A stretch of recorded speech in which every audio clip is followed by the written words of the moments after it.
What is the upskis, everybody? Welcome back to another episode of the GXGamerCast. We're on episode 159 of my little gaming show where once a week I just has to talk about video games, whether they're new video games that I'm playing today, old video games that I grew up with, it doesn't matter. Video games. And today, we are definitely taking a look at video games that I grew up with because we're taking a special look at the Game Boy Color, the color version specifically because that's the one I had. I did not have the original Game Boy with its weird yellow, lime, green color scheme thing going on. No, I got the color. I don't even think anyone in my family had the original Game Boy. I know there's a lot of, at least kids, 90s kids like myself, their parents were addicted to the Game Boy because it had Tetris on it, and Tetris on the go back in like late 80s, early 90s is like crack cocaine. That shit is insane to have that power in your hand at that time. But I'm specifically going to take a look at the color. That's what I had. We'll talk about the colors and I'll tell you which color I had. But before we get into the Game Boy Color talk, let us discuss what I've been up to over the last week or so. As I always encourage you, the viewer, the listener, let me know what y'all have been up to over whatever the heck amount of time. We're pretty much at the end of summer. I know that it's not until, the 21st, 22nd, until summer's officially done of September. But regardless, ski is back right now, you know what I'm saying? No one's feeling summery when school is back in session. But I haven't been to school in a long time, and work never ends, so there is that. Regardless, what was your favorite thing that you played, watched, or did this summer? Let me know. And I should ask the question, since the amazing Hollow Knight Silk Song is finally out and it's on us, did you play it this weekend? Me? I did not play it this weekend. I already had enough games on my plate. I didn't feel the need to add in another game on the plate. It's there. It's not going anywhere, so I'm very excited to see the hype around Hollow Knight, especially a game that is an indie game. Crazy to see this amount of hype around an indie game. It's awesome to see it. It was crashing not websites, but it was crashing stores across the frickin' world. Everyone was trying to get their hands on Hollow Knight and play it, and that is awesome. Makes me very happy. I haven't even seen a review for the darn game yet, and I know it's going to be great. Not really worried about that. I just want to be in the mood for that. I recently was playing Castlevania, a Metroidvania type game. Wasn't really jiving with that one in particular. Not saying that I won't jive with Hollow Knight. It's just that I wasn't really feeling the Metroidvania situation at that time, and don't really feel like getting my ass kicked right now. I've been kind of getting my ass kicked this week. With that in a moment, but I imagine that Hollow Knight Silk Song is not an easy game. Its predecessor, Hollow Knight, was not an easy game itself, so not expecting them to turn down the difficulty. That's not generally a thing that happens in video games. They kind of just continue to ramp up. But let me know, did you have any success with Hollow Knight Silk Song this weekend? What bosses did you take down? Don't spoil anything. Don't go crazy. I still want to experience the game myself, of course. But let me know. How's it going for y'all with that game right now? All right, let's talk about what I have been up to. Let's get the Survivor talk out of the way. That's going to be a feature for a long time. So Survivor Season 7 is done, and what a banger of a season that was right there. 9 out of 10, and spoiler alert, if you don't want to know who won Survivor 7, just plug your ears for a moment. But the winner, Sandra, gets it done. She gets her first win. I was a little skeptical if she would have gotten the job done, but she did. She did a lot of... she does very funny things. There was the one episode where she thought she was getting eliminated for sure. She's like, well, I'm done. So I'm going to go back to camp. I'm going to take all their utensils. I'm going to take all the fishing gear. I'm going to hide it all slowly, one piece at a time, so it's not noticeable. Like, that is some sick puppy shit right there. And that's why everyone loves Sandra, because she's a sick puppy and we love it. So that was awesome to see Sandra win. I was very upset that Rupert didn't win, but that's okay. Oh, wait, hold on. One thing I got to talk about Season 7 before I get to the next season is Johnny Fairplay. So this dude gotta be the dirtiest player in the game. I actually ended up really liking this guy, even though from episode 1 I was like, I hate this guy. He just has that look, man, of a guy, a rat that you know you're not going to like, but he played it up. He was not shy about it, so I have to give him all the respect for that. Like, he wasn't saying, like, oh, I'm not a bad guy. Like, no, he's like, I'm a dirty player, and must have pulled that. I think still to this day has got to be the dirtiest thing that anyone's ever done in Survivor, but faking your own grandmother's death so that you can win the family/friend reward. So that was fucked up. Johnny Fairplay has his friend come in. You'll have family members or friends visit at some point throughout the season, and if you win, you get to hang out with them or read their letters or something like that. So they had a plan from day one, like, yo, when you get here, if we make it this far, you say that my grandma's dead, and it's going to build sympathy from everyone. We're going to win this, and it almost worked, man. Like, it worked in that moment. He won that challenge. Like, everyone just kind of laid down arms and let Johnny Fairplay have it because they're like, yo, his grandma just died. But not in reality. Grandma's okay. Grandma's watching at home and giggling about it. So Johnny Fairplay, dirtiest player in the game, but I also love the fact that he was a huge wrestling fan. Every time he was making tons of wrestling references. So me as a huge wrestling mark, respect that. So that was fun. Great season, 9 out of 10. And now we move on to the All-Star. Oh, baby. Season 8. We're in the All-Stars of Survivor now. And this is my first... well, I've seen Boston Rob, I'm guessing, way back in the day when I watched it originally. But now here I am, a Survivor veteran. I'm like, holy crap, here's Boston Rob. He's back. And this is the beginning of Boston Rob and Amber's relationship. Their husband and wife now they're through Survivor. They met and they fell in love, and now, like, oh my goodness. So seeing that was sweet. That was really cool. And just, you know, I do understand. I am seeing the old school Survivor formula that kind of got drawn out and boring, and why they've changed things up so much with Survivor the game now is that once they find their clique, like they get their 5 or 6 people, they're like, all right, we're together, we're not going to break off, and let's just stick with each other till the end of the game. And that's pretty much what's going on. Not as much blind sides and, you know, backstabbing that's going on like in the new seasons. I'm still loving it, man. I can watch Survivor every day. My wife can watch it every day. But still loving it. We're in, so All-Stars, I get my Rupert back. He's right back, so perfect. I don't have to wait very long to get Rupert back. He's doing great, and so is the season, man. Like, you got like the winners of Survivor Season 1. I get my first, I get to see, Richard now. Richard is a legendary Survivor player because he likes to play naked most of the time. He'll say it himself, he's a big, what would you call it, a man that likes other men, and he likes to get naked, and that's just his gameplay. Is it strategy? Is it freedom? Yes, absolutely. But very interesting. I grew to like this player quite a lot.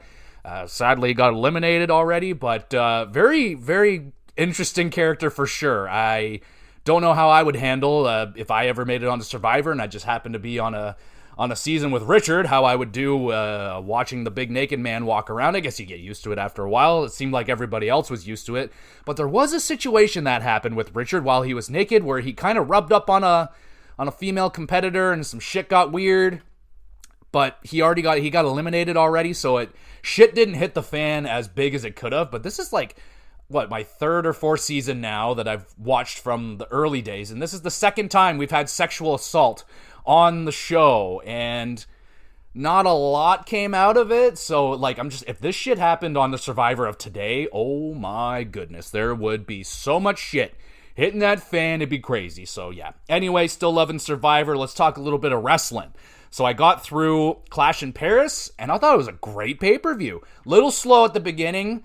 Thank goodness for that hot crowd. They definitely made it manageable, because that Roman Reigns match was boring as hell. But shockingly good match out of John Cena and Logan Paul. I was not expecting it to be that good. Might have been my favorite match of the whole freaking show. Like, it was delightful. A classic John Cena match. Lots of finishers, close calls, big table bump in there, I believe, from Logan Paul. Like, dude, again and again, Logan Paul continues to impress me.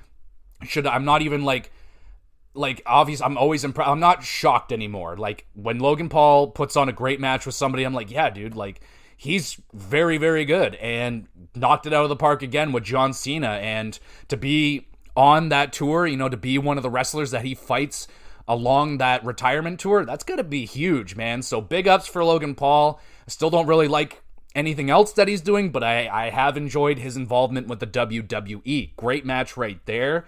And the Fatal 4-Way main event match was also quite nice versus, who was it? It was Seth Rollins, fucking bunch of people anyway. Doesn't matter. That was great. Lots of hoopla going on there, of course. And also shout out the Donnybrook match with Sheamus and Rusev. I believe it was those two. You're obviously, it's a Donnybrook with Sheamus. It's going to be great.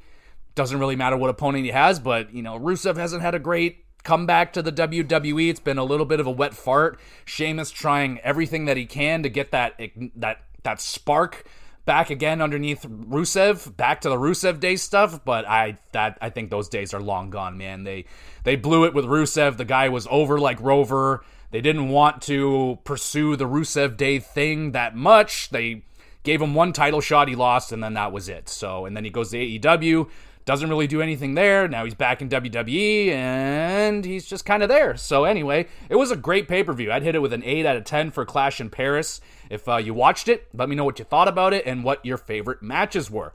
Let's talk video games. All right, we got some new video games on the block now that Metaphor ReFantasio is done. Can finally start getting into some other games. And one that I couldn't resist getting to was XCOM 2. Finally got back to XCOM 2, and I think I'm already done with it.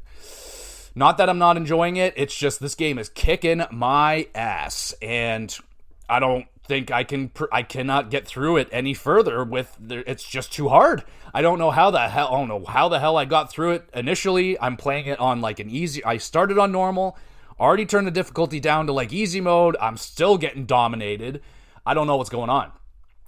There's definitely some new mechanics because I downloaded like, you know, DLC and stuff, so there's some new shit that I'm not ready for in this game, and they are throwing some of the most powerful enemies at me during what are supposed to be easy missions. They're like, yep, this is an easy mission, you're just escorting this guy here, there's a couple enemies, then boom, this fucking massive berserker monster creature thing shows up, and I can't do shit against it. It just runs through my squad, kills everybody, I can't do it. I've tried 5 different times reloading it, and I can't get around it. There's not much I can do. Sadly, I don't think I can continue on with XCOM 2 anymore, which breaks my heart because I love that game. I'm having a blast playing it, but I'm stuck, and I don't think I can continue onward anymore. So we'll see where it goes with that. I don't really know what to do.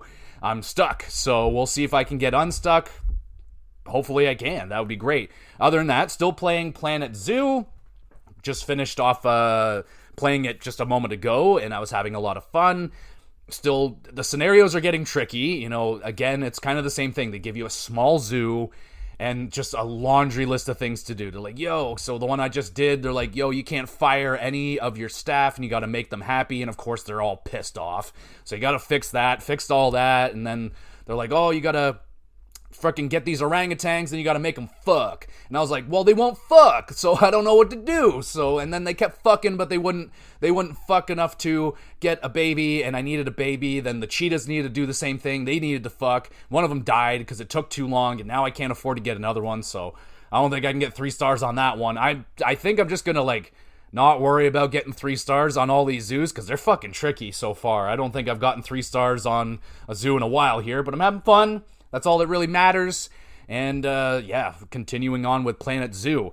And I started up a Pokemon game. Take a guess which one. Nope, not that one. It's Pokemon Sun, of all Pokemon. I don't know why. I just looked at the Pokemon, because I was just looking at my Pokemon games. I'm like, the only ones that I've played multiple times is Gold. Like, that's the only one I've ever played more than once. All the other ones I've one and done with my Pokemon games. I'm like, all right, let's rectify that. Let's go back and play one. So I chose the 3DS one. I'm like, man, I remember playing this game when I went to America. I believe that's when I played it. Anyway, I was playing one of the Pokemons on that road trip. I don't know if it was Sun, but it was one of them. So I started playing Sun, and I'm having a good time. It's Pokemon. I picked the fucking Litten, the little flame cat, because of course I couldn't, like, I loaded up my save to see what Pokemon I had. I chose the water-based Pokemon. Couldn't tell you the fucking name of these Pokemon anymore. I only know my first, 250. After that, good luck. I don't know them. But enjoying it. It's fun. This one's different. It doesn't really do gym leaders. It's like trials. So I'm like through the first trial. So I don't know. I'm just like a handful of hours in, having a good time playing some Pokemon. Don't know if I'm going to finish it, but I need something. I have a Pokemon itch because the Pokemon Z to A is coming out soon. So I'm just kind of scratching a Pokemon itch that I have right now, and it's doing quite well. And rocking it on the old 3DS. I haven't pulled that sumbitch out in a while. It's very small in the hands, especially compared to holding the Switch. But yeah, playing through that. And speaking of Switch, I pulled out the Switch and started playing some Smash Bros. Ultimate again for no real reason. Again, just a Smash Bros. Craving. And I was like, yo, I need to... It's been a long time since I played Ultimate. Just kind of had my time with Ultimate, and then when I put it down, I never picked it back up. And that's kind of the detriment to owning physical games for me in the Switch, because I'm too lazy to go down and put the game in the Switch and switch them out and all that stuff. So in hindsight, I wish I bought some of these games digital. Like, there's some games that should be digital on your Switch, like Smash Bros, because then you can play it whenever. Mario Kart, Pokemon, stuff like that. I think those are games you should have digital, because then you can just play them whenever and you don't have to worry about changing the carts. So anyway, playing through some Ultimate, having a good time there. I'm terrible at it. Very, very, very rusty. Oh, I am rusty. I have some brutal deaths where I'm just like, I don't know. I'm like a noob again. It's pretty rough. Picking it up a little bit now. I'm getting back to some of my characters that I liked using. Really enjoy Bowser. Getting the hang of Bowser. Been using a lot of Bayonetta. I don't know why. Now I've played some of the Bayonetta games. I'm a huge Bayonetta guy. Hadn't played a Bayonetta game prior, so now I like playing as Bayonetta. She's a pretty good character. Incineroar, been using that guy, because now I'm using that Pokemon and fucking Pokemon, so I'm like, oh cool, this guy's like a wrestling fucking Pokemon, that's cute. Who else have I been using? Trying out Kirby, like old favorites, Link and shit like that, seeing if I still have it. I don't. I suck so bad at Smash Bros, but I'm having fun playing a little bit of Smash Bros, and outside of that, that's everything that I've been playing. So let me know what y'all have been up to. And let's go back in time, baby. Let's go all the way back to 1998 when the fucking Game Boy Color dropped. Oh my goodness, that was a long, long time ago. Let's talk about that.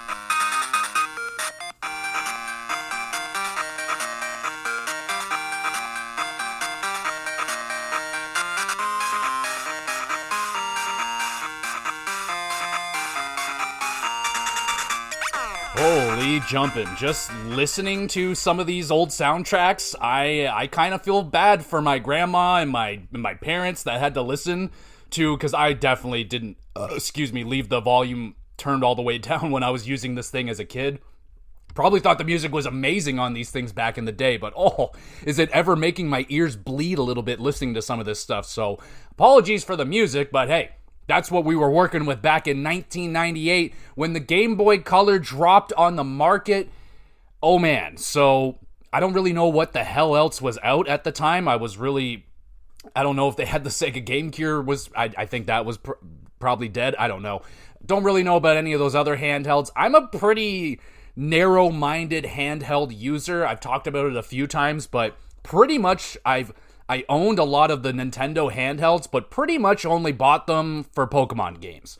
This is probably where I went, I don't know, I feel like all my collections are about the same. It's every Pokemon game and then like 2 or 3 other games that aren't Pokemon that I'm like, I'll give them a shot, but then I generally didn't jive with them. But there's some good games here on Game Boy Color that I played that were not Pokemon related, but yes, obviously I played the Pokemon games. Who the frick didn't play the Pokemon games? So I'm going to be talking about those.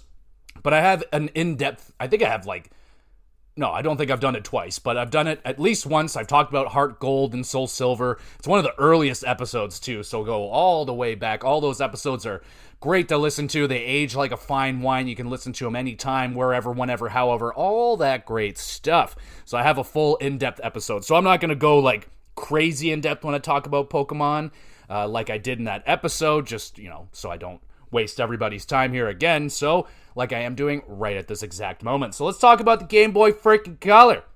I was very excited to get my hands on one. I remember I got it for Christmas, and I was just amped, and I think my grandparents were amped, or whoever bought this thing for me, and probably my grandma bought it for me, but I imagine everyone was pretty amped, because the Game Boy Color, when I got it, I didn't get it when it first came out, obviously. I rarely ever got anything brand new like that. It would take some years for a price drop and so on and so forth to happen before I would get one. But again, when you're 6, 7 years old, you're ignorant to all that stuff. I didn't know about the newest technology coming out. I would just every now and again go to my uncle's house and be like, oh, I don't have this console. I didn't know it was the newest one. Old, had just went over my little 7-year-old head, so it didn't matter to me.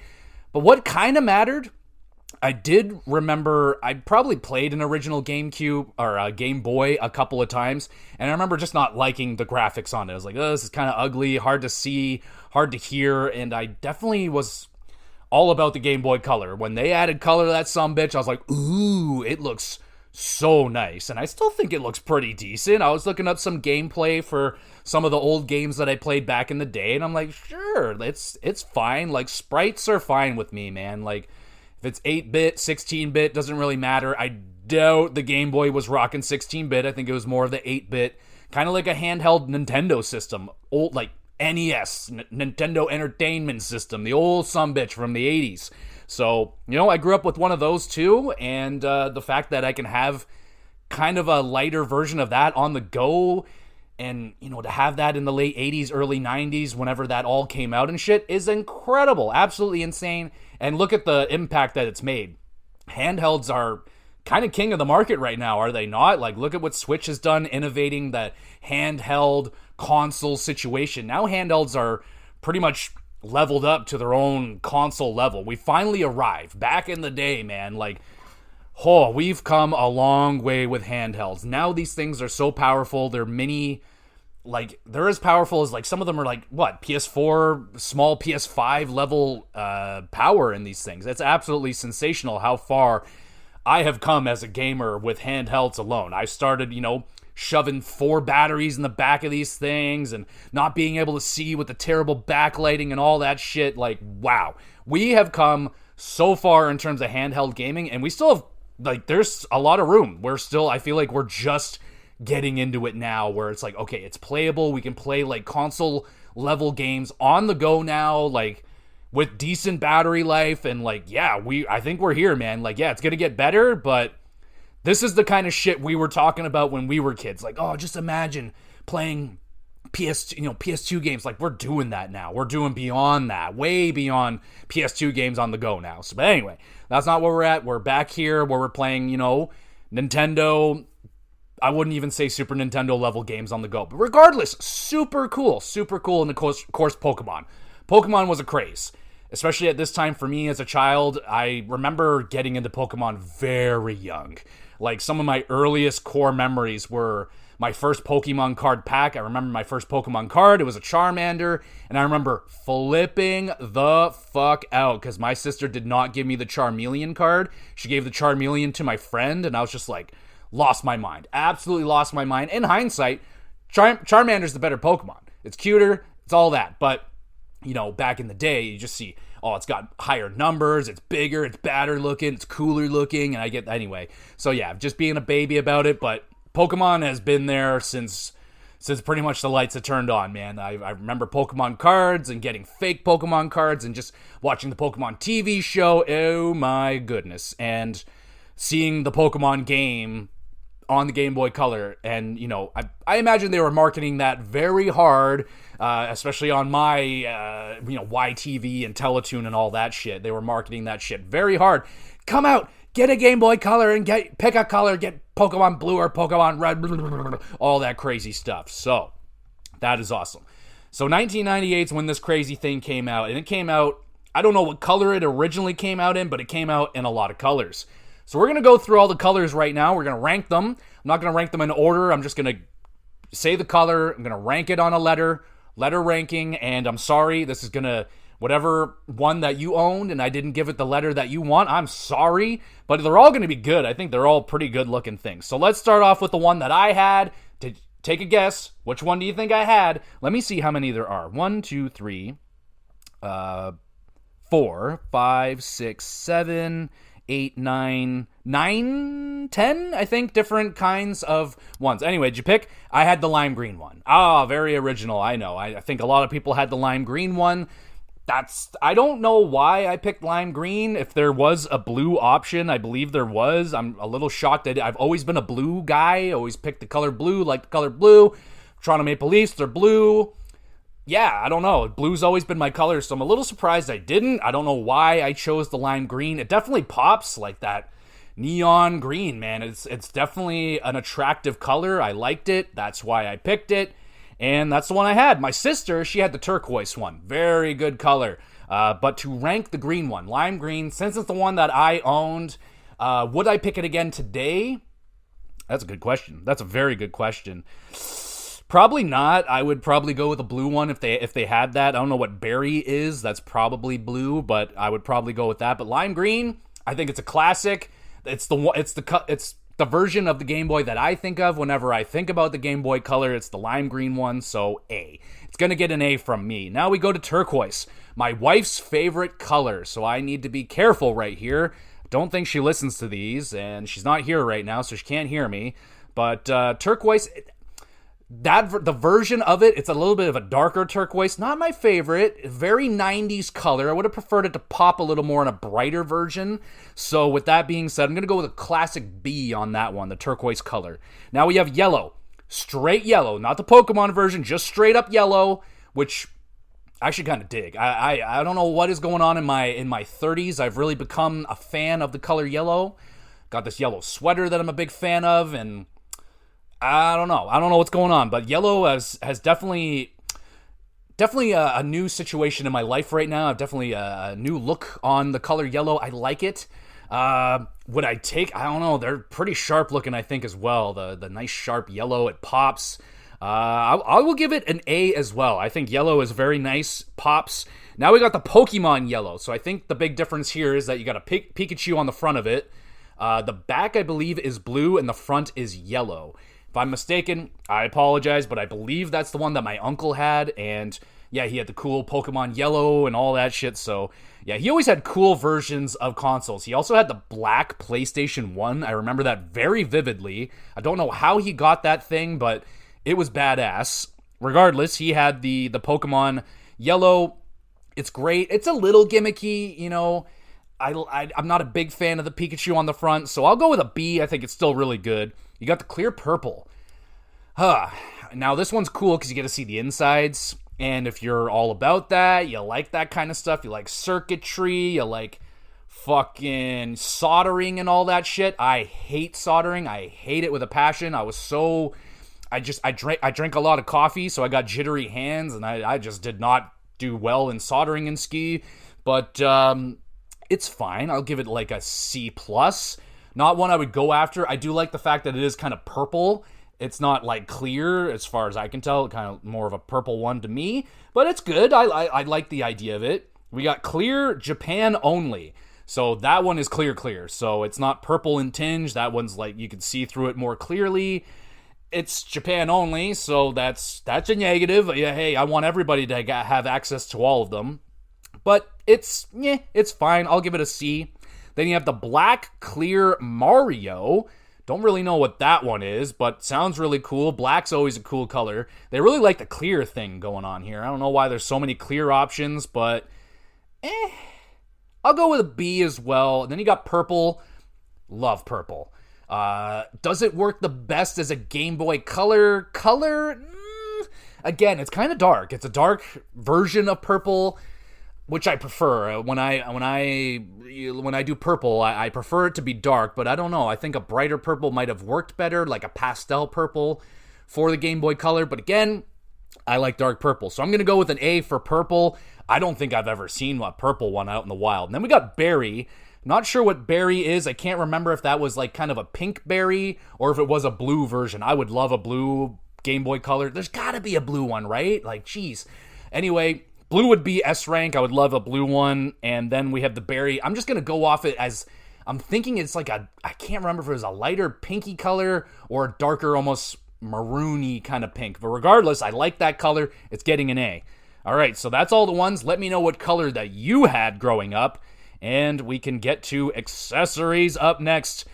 Now, I don't know if I'm just going to kind of focus in on the accessories that I had. I know there's a lot. I've seen like a fully put together Game Boy, like the original one with a magnifying glass and like the fucking big slot thing that you slot it into and it like makes it bigger. I don't know if the Game Boy Color went through all that. It was, well, let's just talk about the design of the Game Boy Color for a quick second. I love it. I think it's a perfect upgrade for the Game Boy. Like, not only is it like I just remember it fitting in my hand absolutely perfectly. I love the screen on that thing. I know it's absolutely trash to today's market. Like, now we have like OLED screens and stuff like that, but I thought the screen was a lot better. I know the backlighting was still not good, but it was improved, so you can see it better at least. I don't remember having many problems with it. I know Adam on Remember the Game tells the story all the time about playing it in the back of the car and using like the street lights as a light source to actually see what the hell he was doing. I don't think I had that problem so much. I do remember playing it in the back of cars and stuff, but yeah, I don't remember having to use streetlights for it. Maybe. Anyway, doesn't really matter. So let's talk about some of the accessories I had. Batteries. Oh, baby, did we ever go through a lot of batteries before my parents and grandparents said, that's it. Batteries are expensive. These things, you're going through like a pack of batteries a week. Probably more. Depends on what size of pack of batteries we're getting. You can get the 4. I don't think 4 was going to cut it at all. 4 is nothing. You can go through a 4-pack in a weekend. No problemo. So I don't remember what the battery life on these things were.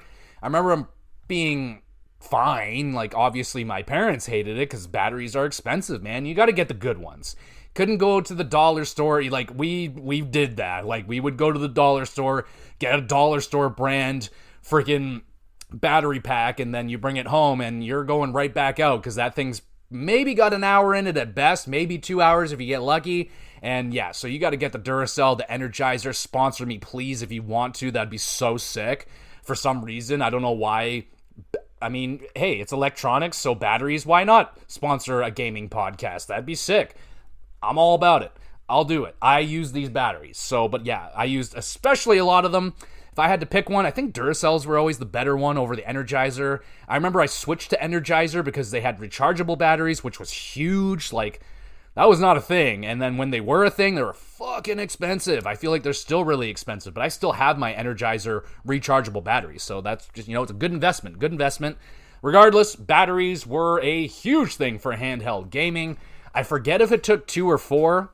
I'm pretty sure it only took 2, but it didn't last very long. So eventually, after they got sick of buying batteries over and over and over again, we eventually got the AC adapter so you can plug it into a wall, and then there you go. Now, obviously, you lose the benefit of mobility, but generally wasn't that big of a deal. Like, I remember I wasn't generally walking around. I didn't take it to school because that was crazy. It would get stolen in a heartbeat, so would rarely take it out on the road like that, or from what I can remember, it was mostly just playing it in my room, playing it in the living room, something like that. But generally, always a charger. Like, back in the day, it's not like nowadays. I feel like a lot of us struggle to find an open port somewhere in the house. I am struggling with that currently in my house right now, trying to find enough freaking ports and stuff to plug everything into. Back in the day, I mean, shit, I felt like we were doing fine back then. There was always an open port somewhere to stick this thing in, so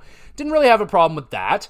And then to counteract, late night gaming, there was a lot of late summer nights playing Pokemon, leveling up my Pokemon to level 100, and yes, I had the Worm Light. You gotta get the Worm Light, baby, with that twisty light, and I don't know why it twisted so many times, but it did.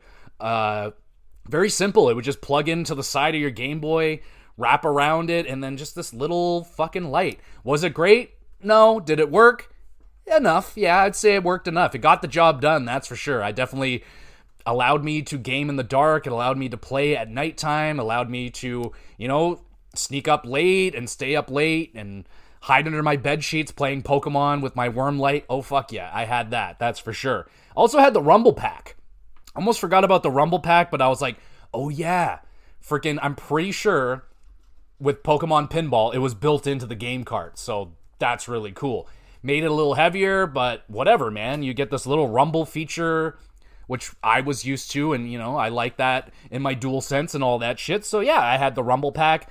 And outside of that, the only other thing I can remember was the magnifying glass. I don't think I was using that thing, but my grandma was probably using it. shit like that, I'm pretty sure there's a magnifying glass. But those are the accessories that I can remember. Batteries, definitely a thing. Now let's talk about some video games. Let's talk about the games that I grew up with. 1, 2, 3, 4, 5, 6, 7, 8, no, 7 games that I grew up with. And then I'll talk about, I will talk about some that I would like to play.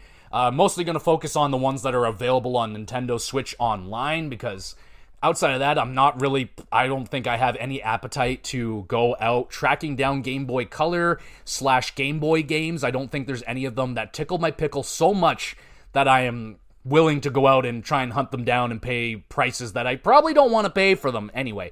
So let's just discuss the games that I had growing up. Starting with the one that I got first, Pokemon Red. I had Red.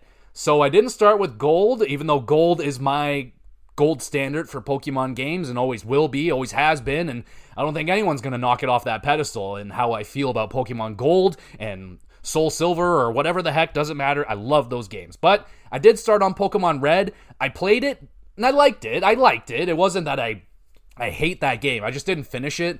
I didn't jive with it as much. I don't really remember what the hell happened. I remember getting stuck in the cave that everybody gets stuck on as a kid, the one that you need Flash for. Probably struggled trying to get through it without Flash, got lost, and then who knows how much further I got in that game. But I don't think I ever finished Pokemon Blue or Red, which is why I've actually, it's on my list of games I want to get.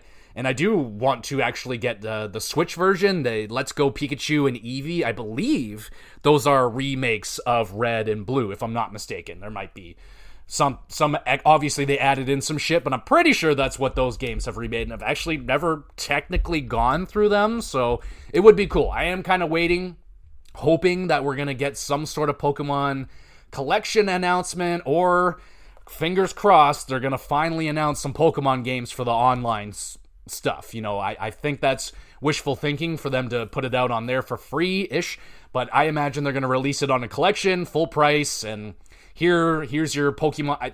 What they should do is put all the ultimate versions. You know, you have Pokemon Yellow and Pokemon Platinum and so on and so forth. Don't put Gold and Silver, Red and Blue. Just do the put together version, whatever the fuck they call that. But anyway, obviously had Red. I was a Charizard kid. I love Charizard. That was my favorite Pokemon. That's the starter that I chose. And yeah, I didn't get very far in it because I was stupid and didn't have a guide. I did have a guide for Gold. That's probably how I got through Gold, because I actually had a player's guide to get through it, and that was great. So, but you know, hey, be easy on me. I was like 6, 7 years old, so obviously I'd be able to get through it now, but back in the day, shit was hard, all right? So cut me some fucking slack. Let's talk about Pokemon Gold. My baby, my boo, the game that I played without a doubt the most. I wish I had those numbers, like how many hours I actually put into Gold. It's got to be easily over 100, probably 200, 300, who knows. I don't know how many. My goal was to get my whole party up to level 100, which I believe I did, but then I wanted to do like every Pokemon that I had to level 100, but that is the grindiest grind that had ever grinded a grind. So that wasn't going to happen.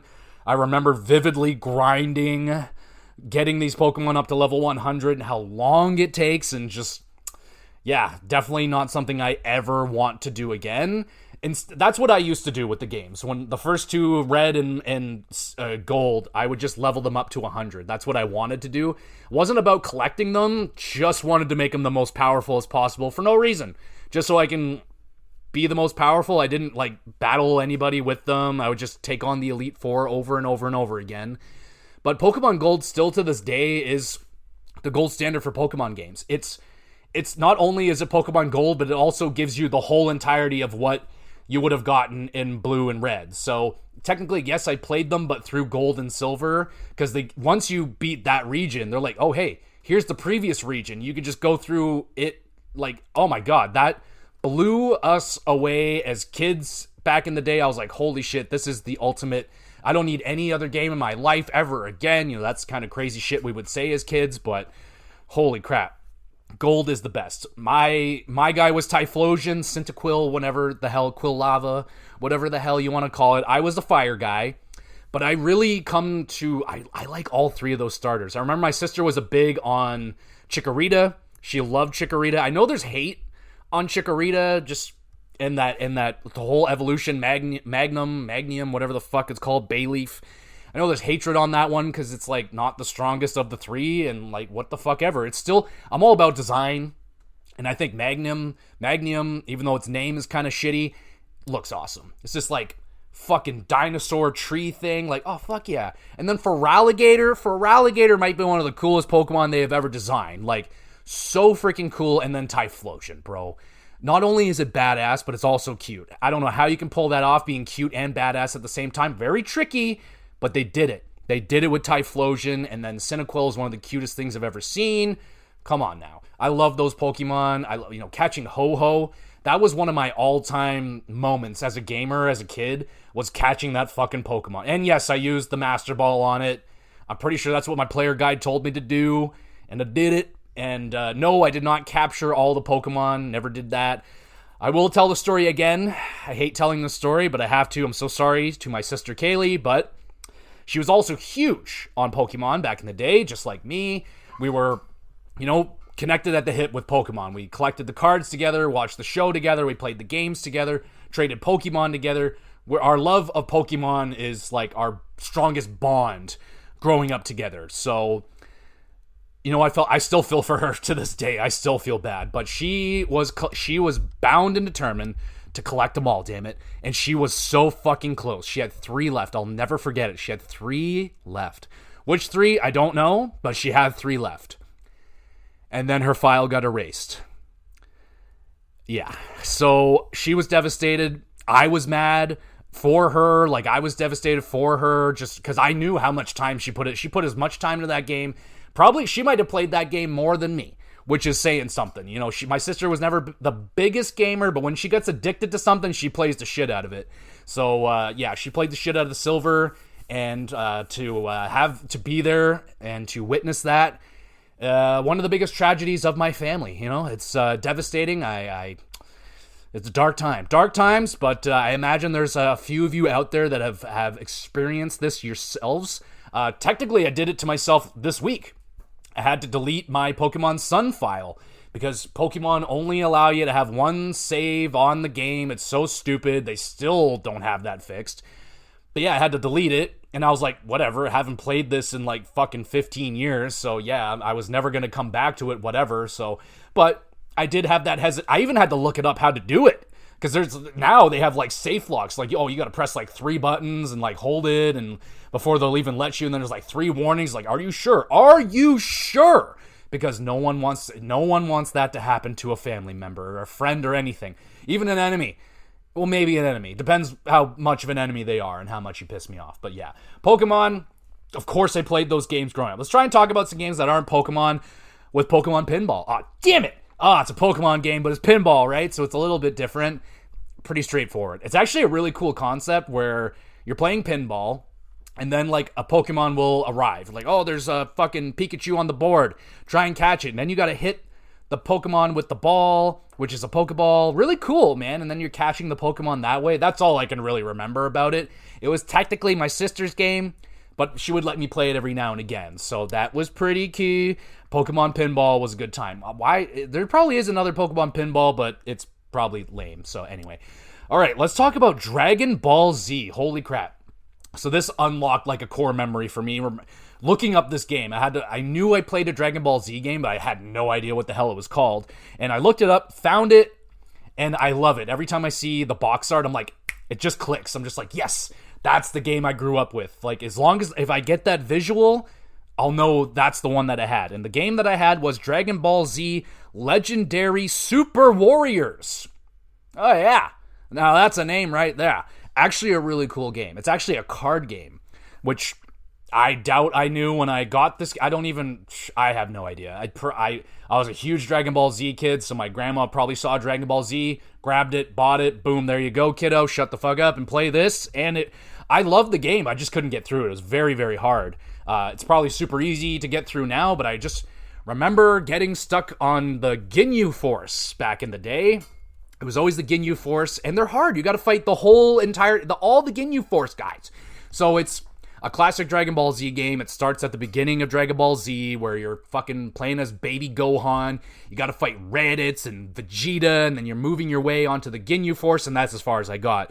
So I never got to fight Frieza. I don't know if it goes all the way to Cell and all those guys. I don't know if it goes to Boo. I don't even know if Boo was a thing yet when this game came out. I think it came out in 99 or something like that. Anyway, it's a card game. So it's kind of like a turn-based card game.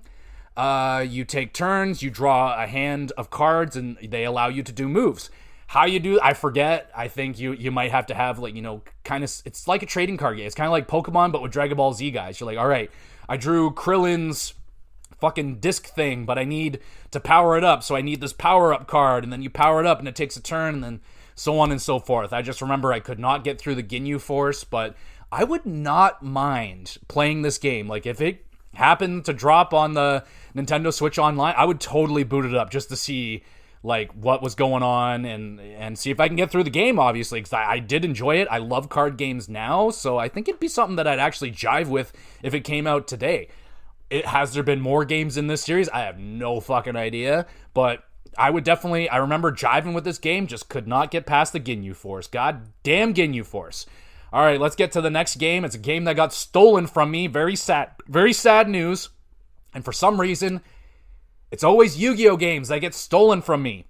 Had the same thing. You can check out my PlayStation episode when I talked about the PlayStation games that I grew up with as a kid. Same thing happened with my Yu-Gi-Oh! Forbidden Memories. Forbidden Memories got stolen from me, and Yu-Gi-Oh! Dark Duel Stories also got stolen and or lost. I don't know. I still remember the day I was looking for it. I was in my grandma's apartment. I remember ripping up her couches and, like, throwing shit around. I'm just like, where's my Yu-Gi-Oh game? I need it. I loved it so much. And this happened after my other Yu-Gi-Oh game got stolen. So I'm like, oh, okay, I got this Yu-Gi-Oh game now. And then when this one got stolen, I was fucked. I didn't get a Yu-Gi-Oh game again until like 2016 when Legacy of the Duelist came out. So I went a long time without a Yu-Gi-Oh game. I tried that Duelist of the Roses, but that wasn't it, dog. That was not it. I did not get that game.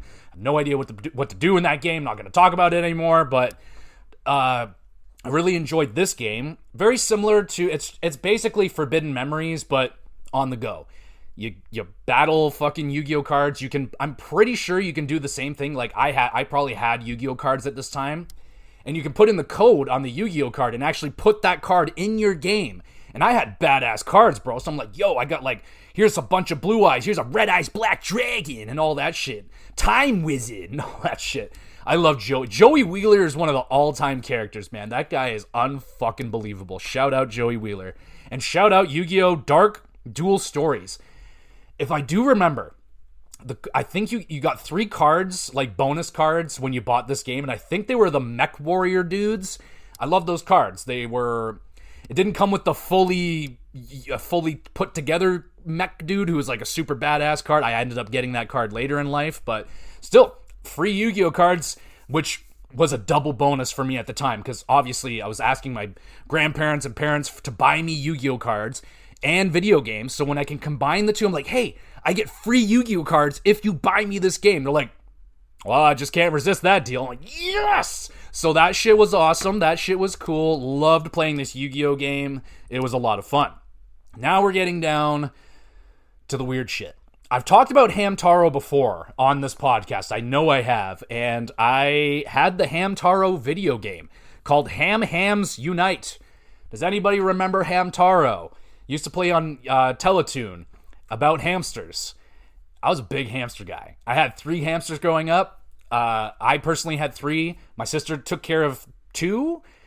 I don't know if I want to tell this horror story. All right, I'll tell it since I teased it. So I've had 3 hamsters, 2 female hamsters, 1 male.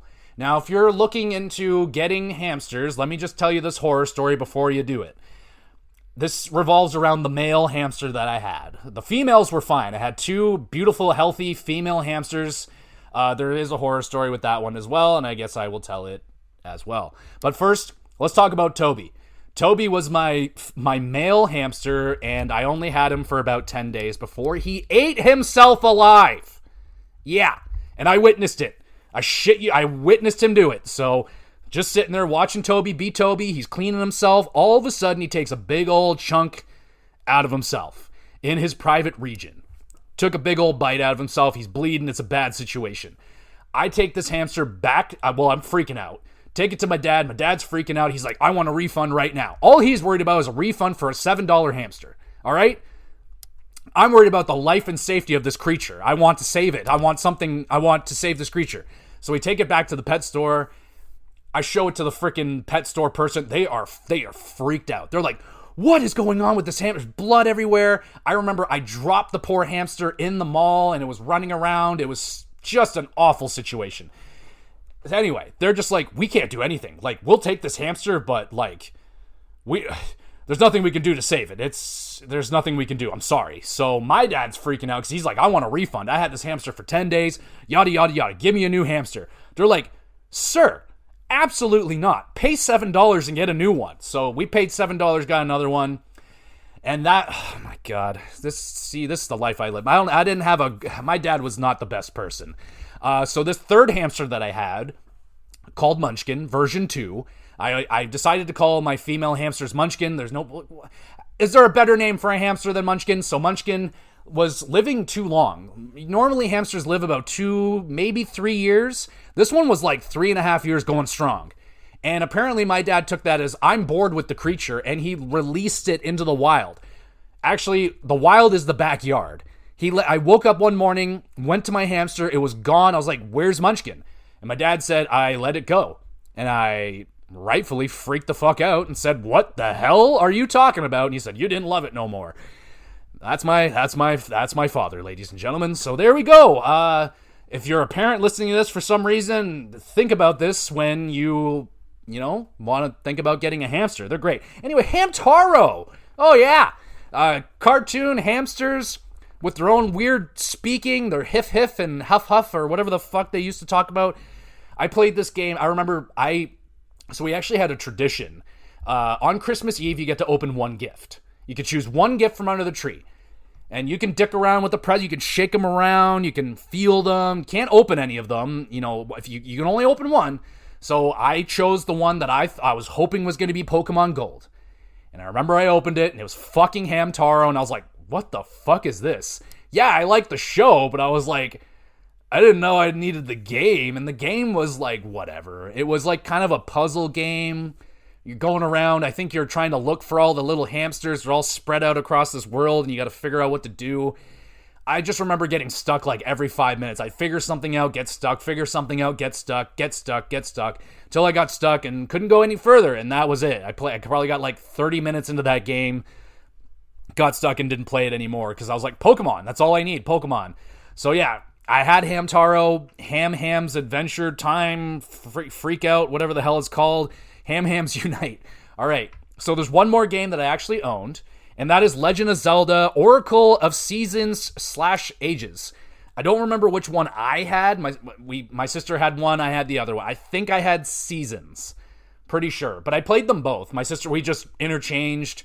Didn't really matter to us. We shared that one for some reason, but we wouldn't share any other games. Don't ask me, kids. So we did that. I remember, again, classic. Again, I'm 6-7 years old.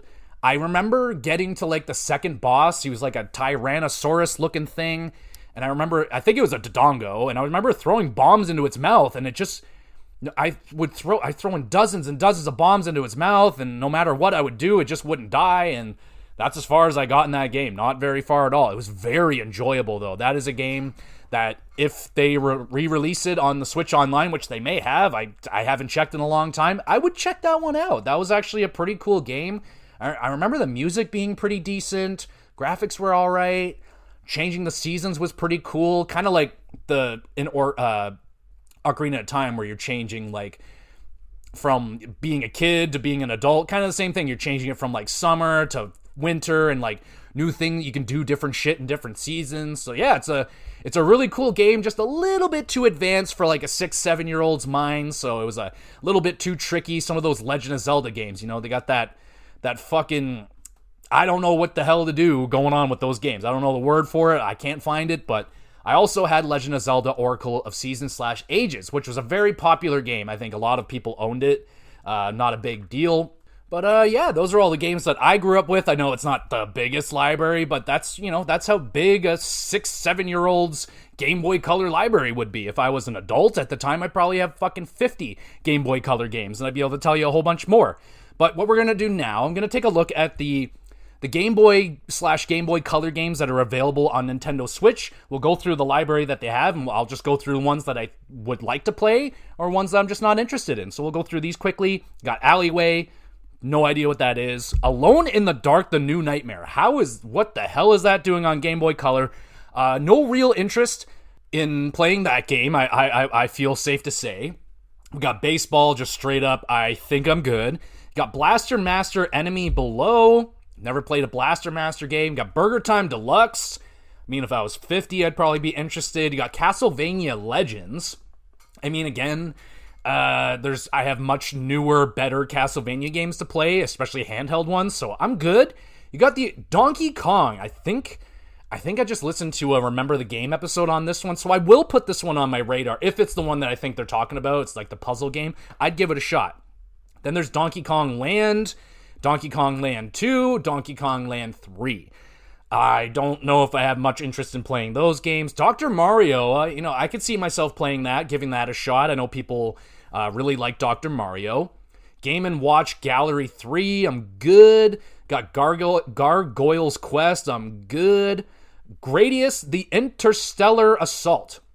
I used to really like those side-scrolling shooters, more so when I was a kid because they're pretty easy to get into. Nowadays, I'm good. Kirby's Dream Land 1 and 2, probably going to pass on that. Kirby's Star Stacker, probably going to pass on that. Kirby games, I know they're pretty good. People like them. Kirby's Tilt and Tumble, there's another one. I think I'm probably good. Again, I just think there's newer handheld ones that I haven't played yet that I'd be more prone to play. Mario Golf and Mario Tennis. I don't think I've ever heard much about the sports games on Game Boy Color. Again, when I can play like the N64 versions on handheld, why would I play this one? So I'm probably good there. Mario's Picross. I don't think I know what Picross is. I heard of it, but I think I'm good. Metroid 2 Return of Samus, I played the remake version of, and it was quite good. Pokemon trading card game I've actually played on Nintendo Switch Online. This is the only game that I've actually played, and it's quite good. I liked it. I just didn't stick with it. I don't know why. I could definitely go back and get back into that. Quest for Camelot, good. Super Mario Land, probably good. Super Mario Land 2 to 6 Golden Coins. Probably good. You got Survival Kids. Don't know what that is. Tetris and Tetris DX. I could see myself playing that. But I do own Tetris Connected or Tetris Effect. Whichever one it's called. I have that. So no real reason for me to play Tetris or Tetris DX. And here we go. We got The Legend of Zelda Link's Awakening DX. I believe I played Link's Awakening. Is that not the Super Nintendo one? If that's the case, again, I could play that version. Why would I do this? And they do, in fact, have The Legend of Zelda Oracle of Ages and Seasons. So I would put those on my radar to check out.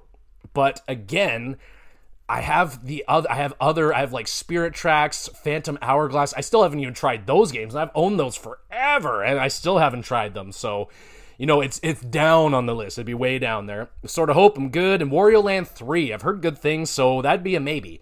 Outside of that, I think I'm pretty good on Game Boy stuff. There's not a lot in that library that really tickles my pickle that I'm really wanting to play. I would try that, whatever Donkey Kong puzzle game they were so high on Remember the Game. I'd give that a shot. Outside of that, Pokemon trading card game, maybe a little Tetris. But outside of that, the ones that we all want, obviously, is the Pokemon games. You want to have gold, silver, blue, yellow, red. Get all those on there. What are you waiting for? Obviously, they're waiting for... I think there's a Pokemon anniversary coming up really soon here, so there's probably going to be something along the lines of that. But they got to have them out there, They got to... Would I play them? Maybe red. Like, maybe I'd try red just to say that I actually got through it. Gold and silver, I mean, Jesus. I've gone through those games so many times. I could see myself starting it, but not finishing it, that kind of deal. Just, like, get in there and just get some of that serotonin from the memories and stuff like that, and then be on my way. But outside of that, I think that's pretty much it for what I want to talk about with the Game Boy Color right now. yeah, I loved it. I loved my Game Boy Color so much. I wish I had it. I don't have mine anymore. I probably sold it along with the games that I had with it because I don't own any of them anymore. Yeah, they're all gone. So very sad because they're hard to, it's not cheap to replace your Pokemon Game Boy Color games and stuff like that. It's not cheap at all. So probably something I'll never get back, which sucks, but oh well, it is what it do. And there we go, everybody. Thank you so much for listening to this episode. You're so awesome. You want to be even more awesome than you already are. Make sure you're reviewing and sharing the podcast around wherever you're listening to it. Drop a comment on Spotify. You can do that now. I'll respond. You can let me know what you're playing, what games you played this summer. Are you playing Silk Song, all that stuff. Get involved with the conversation. I'll shout you out, and we'll chat on the podcast. Be a lot of fun. And I also upload all these episodes to the YouTube channel, GamerGX Videos. Go over there, subscribe, please and thank you. And you can drop a comment there. Anything about wrestling, I like wrestling a lot. Video games, hockey, hockey's we're getting September already, bro. We're going to be freaking in the next regular season is going to be starting out of nowhere. It's right around the corner. We're getting there. So that's a lot of fun. Anything about hockey as well is always welcome. And in terms of what else we got going on with this podcast right now, I don't know what next episode I want to do. I really wanted to do an XCOM one. I hope I can get into XCOM. I don't know. We'll find something. I got lots of lists and stuff to do, so we'll be talking about something. I just wanted to go a little retro this week and talk about some old Game Boy stuff. It's a fun episode. These are some of my favorite ones to do, going back and looking at the game library that I had growing up and just like going through all those memories. Great time. I don't have many of them left. I think this might actually be like all I have left is like Nintendo's. I don't know if I've done Super Nintendo. It would have to be mixed together, Super Nintendo, because there's not that much there. Outside of that, there's still lots of PlayStation 3 and Xbox 360 stuff, so maybe one day I could talk about the legendary the 7 Xbox 360 games I got for that Christmas, and go into that. I don't know, best Christmases, I don't know. There's always going to be something, but anyway, that'll do it for me for today. One more time, you're awesome, and we'll be back again with some out GX Plus Cast.